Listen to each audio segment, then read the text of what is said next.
Welcome to WatchMojo, and today we're counting down our picks for the top 20 James Bond kills. Mr. Smith & Wesson. And you've had your 6. For this list, we're looking at the coolest, funniest, and most badass kills conducted by James Bond. We will not be including kills from other people, so deaths like Crests from License to Kill will not be here. Which of these kills do you find the most interesting? Let us know in the comments below. Number 20. Fish Food. You Only Live Twice. The 5th James Bond film really ramped up the cartoonish factor, and when the Bond franchise is being parodied, it's mostly scenes and ideas from You Only Live Twice. They told me you were assassinated in Hong Kong. Yes, this is my second life. You only live twice, Mr. Bond. For example, Dr. Evil and his pool of mutated sea bass are taken directly from this film, which contains Blofeld and his pool of piranhas. What do we have? Sea bass. Right. These piranhas play a large role in the movie's climax. While fighting Hans in the elaborate room, Bond ducks a punch and tosses his opponent over his shoulders. Hans lands in the green pool and is quickly devoured by the piranhas. Bond really will utilize anything to dispose of his enemies, even fish. Bon appetit. Number 19. Positively shocking. Goldfinger. Some of the best Bond kills display his quick thinking and the ability to utilize surroundings to his advantage. Why do you always wear that thing? I have a slight inferiority complex. This is perfectly portrayed in the opening sequence of Goldfinger. Firstly, he uses a woman as a human shield after seeing an assailant reflected in her eye. He then one-ups the assailant and pushes him into the bath, but he's forced to think quickly on his feet when the man reaches for his gun. Noticing a nearby electric lamp or heater, Bond throws it into the bath and electrocutes the man to death. It's smart, it's badass, and it gives us one of the greatest one-liners in the history of Bond cinema. Shocking.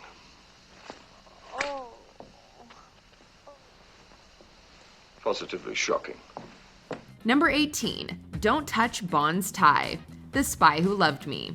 Many fans like to rag on Roger Moore for his comedic and goofy portrayal of James Bond, but he actually comes equipped with some of the most heartless kills of the entire series. Case in point, killing Sandor in cold blood after he had given up information. Where's Peckish? Where's Peckish? Pyramids! Sandor nearly falls off a roof and grabs Bond's tie in a desperate bid to save himself. Bond gets the info he needs and promptly slaps his tie away, sending Sandor to his death below. Seeing Bond act in such a cruel and unforgiving manner is quite shocking, especially when it's coming from the typically sappy Moore. What a helpful chap. Number 17. Human Shield. Thunderball. Sean Connery's Bond had a thing for shielding himself with the bodies of women. While he does so in Goldfinger, that attack is not fatal. That is certainly not the case for Fiona Volpe. Volpe is an assassin sent by Spectre, and she personally meets with Bond in the Bahamas. It's no good you trying to escape, Mr. Bond. I don't want to escape. Volpe and Bond are dancing when Bond notices a gun poking out from some curtains. He pivots Volpe in front of him and she dies from taking the bullet. Not only that, he continues dancing with her dead body before sitting it down at a nearby table with some unsuspecting people. One of my friend's sisters won out. She's just dead. Connery's Bond really was something else, and modern viewers may be surprised to learn about his inherent darkness. Number 16. Bond missed. Or did he? Moonraker. In many James Bond films, Bond tensely fraternizes with the enemy before all the violence breaks out. I only stopped to thank you for your hospitality. It's one of the most popular tropes of the series, and Moonraker contains one of its best examples. Drax takes Bond hunting and asks him to shoot some birds. Come now. Unbeknownst to Bond, there's an assassin hiding in a nearby tree. Bond takes a shot at some birds and misses, prompting Drax to make a snide remark. You missed, Mr. Bond. Did I? As you said, such good sport. But Bond gets the last laugh when the assassin falls from the tree, revealing that Bond knew he was there all along. It's all just so ridiculous and hilarious, and it gleefully represents the tongue-in-cheek tone of the Moore era. Number 15, Off the Cliff, For Your Eyes Only. This movie is known for literally getting the Bond franchise back on solid ground after it went to space in Moonraker. The films are obviously very different, and that includes a far darker portrayal of Bond. You left this with Ferrara, I believe. This can be seen in the movie's climax when Moore provides another shockingly brutal and cold-blooded kill. Bond shoots Locke in the shoulder, causing his car to nearly careen off a cliff. He then taunts Locke before kicking the car off the side and sending it crashing into the rocks below.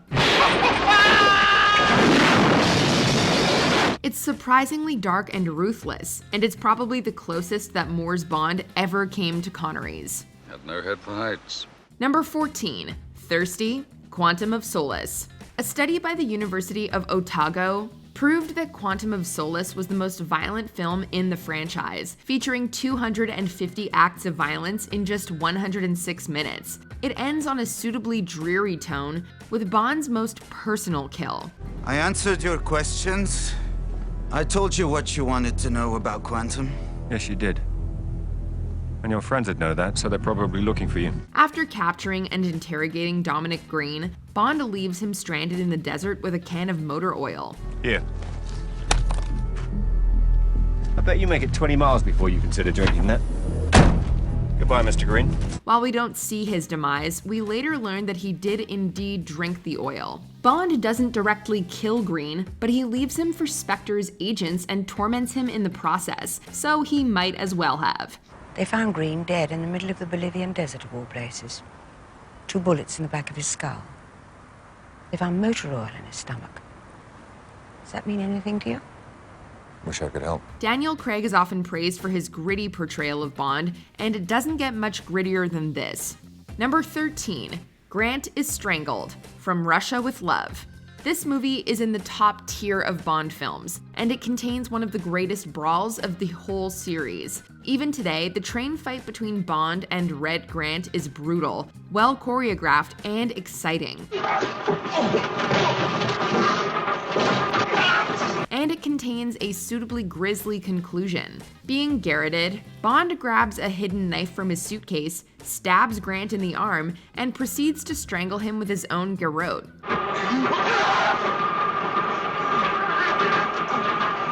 This represented a far more grounded and vicious tone than Dr. No. It established Connery's Bond as a hardy agent, and it remains one of the most iconic kills of Bond's 60-year career.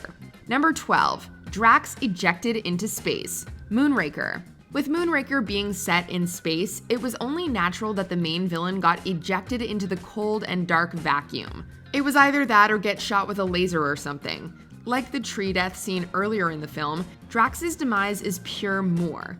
At least I shall have the pleasure of putting you out of my misery.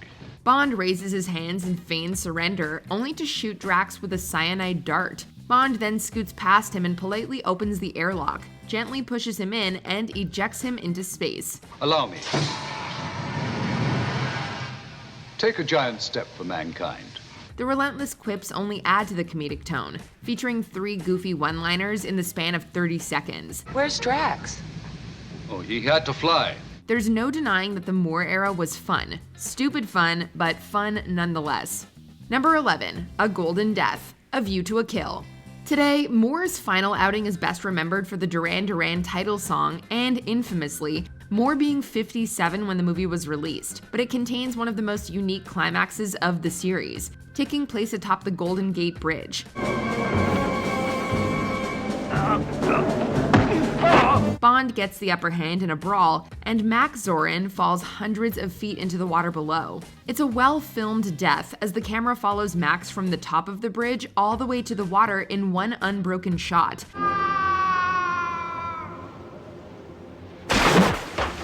The dummy is rather obvious, but the fall is still quite exciting, and it provides a great sense of scale. It's a suitably epic way for Christopher Walken to go out. Number 10, Dr. No Goes Nuclear, Dr. No. There's so much to discuss, so little time. We're going way back over 50 years to the very first Bond film for this entry. In this movie, Bond finds Dr. No trying to sabotage a manned space launch with his nuclear radio beam. East, west, just points of the compass, each as stupid as the other. It sounds kind of goofy, but his death is oh so memorable. Spectre, Special Executive for Counterintelligence, Terrorism, Revenge, Extortion. After Bond pushes the reactor to its limit, a fistfight ensues, with No left to boil to death in the cooling vat. Another graphic death. This one is memorable not only because it was the very first villain death, but also because of its sheer brutality. Number 9. Nuclear rod through the chest. The world is not enough. Welcome to my nuclear family. This 19th Bond adventure sees him in Istanbul as he uncovers a scheme to raise the world's petroleum prices via a nuclear meltdown. We're sure villain Renard didn't have this in mind when he stored nuclear rods aboard a submarine. You forget, I'm already dead. After a fight, the nuclear rod impales Renard through the chest, finally killing the unkillable man. She's waiting for you! It's a graphic death, but in typical Bond fashion, is not shown in a graphic way. We have to say, being impaled through your chest by a nuclear rod is one awesome way to go out. Number 8. Down the smokestack. For your eyes only. You're fading from my picture, Mr. Bond. But the end cannot be far away. This movie, about Bond trying to find a secret missile command system, has perhaps one of the most famous, or infamous, depending on who you ask, villain deaths in the Bond canon. After several years, Bond finally dispatches who we are led to believe is his arch-nemesis, Blofeld, by picking up his wheelchair with a helicopter landing stick, then promptly dropping him down a smokestack, killing him once and for all. Regardless of its slight anticlimactic nature, Blofeld's death is very memorable in its creativity and execution. No pun intended. Mr. Bond! Number 7. Sanchez blown up. License to Kill. This Bond entry, arguably the darkest of the entire series, finds Bond not on a mission, but on a personal vendetta to avenge the maiming of Felix Leiter and the death of his friend and fellow agent's wife. He does this at the end of the film by setting villain Franz Sanchez on fire and letting him walk into a tanker, which promptly explodes. You could have had everything. Don't you want to know why? This is perhaps one of the darkest and most cold-blooded of all the Bond kills, but we love it for those very reasons. It's a far cry from the Moore era, that's for sure. Number 6. Knife to the back. Skyfall. You see what comes of all this running around, Mr. Bond? All this jumping and fighting. It's exhausting. In this 21st century entry of the Bond franchise, Bond has to protect his mentor M as a former agent tries to take revenge on her. Unfortunately, Bond is not fast enough and M is fatally wounded, but vengeance is taken when Bond pitches a knife into Raul Silva's back. This death is memorable due to the sheer drama of the scene, as it comes on the heels of M's stabbing, and features Silva walking towards Bond after being stabbed. The Bond franchise has certainly matured since Craig took over, hasn't it?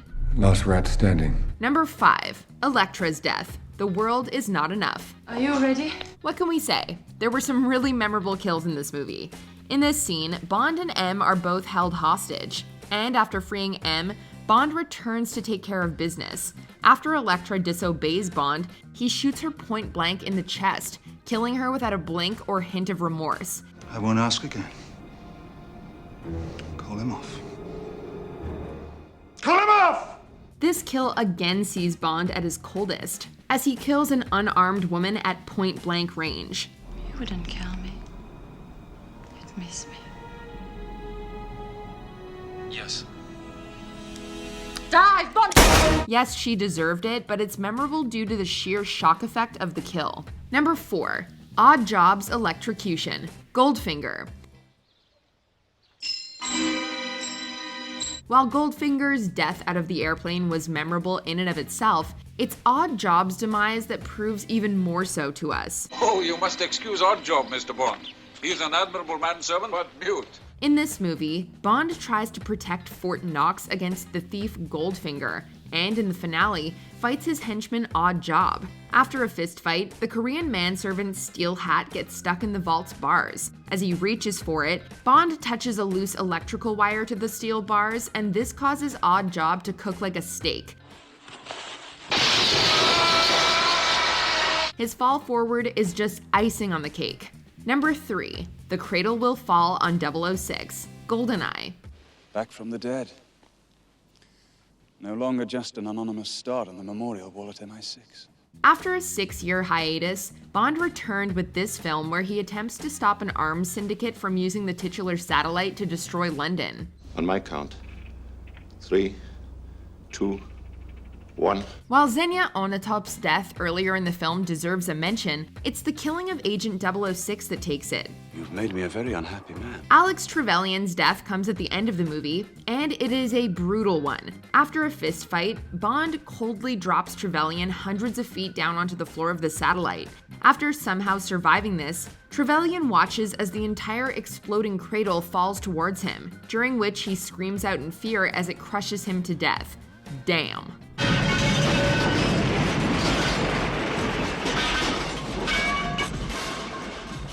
Number 2, Ballooning Up, Live and Let Die. Good evening.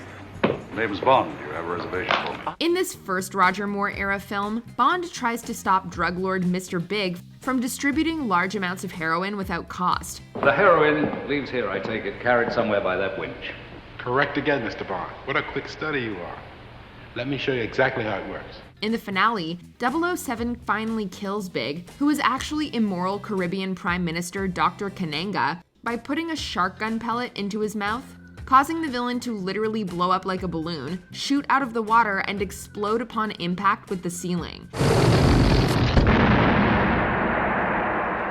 It's every bit as ridiculous as it sounds, but we can't help but be entertained by the sheer ridiculousness of the scene. Welcome to the infamous Moore era. Well, he always did have an inflated opinion of himself. Before we continue, be sure to subscribe to our channel and ring the bell to get notified about our latest videos. You have the option to be notified for occasional videos or all of them. If you're on your phone, make sure you go into your settings and switch on notifications. Number 1, Dryden, Casino Royale. The first in the Bond franchise with Daniel Craig as Bond sees our hero going up against millionaire Le Chiffre in a high-stakes poker game. You changed your shirt, Mr. Bond. I hope our little game isn't causing you to perspire.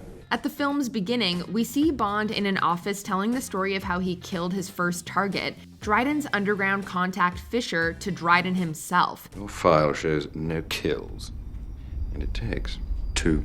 This he did by drowning him in a sink and finally shooting him. Immediately after the story ends, Bond coldly shoots the disloyal MI6 section chief himself point blank. You needn't worry. The second is... While not as creative as previous deaths, these ones have significant thematic importance, as they're what make Bond a 00 agent, and therefore they've earned the top spot. You can't get more important than that. Yes. Considerably. Do you agree with our picks? Check out this other recent clip from WatchMojo, and be sure to subscribe and ring the bell to be notified about our latest videos.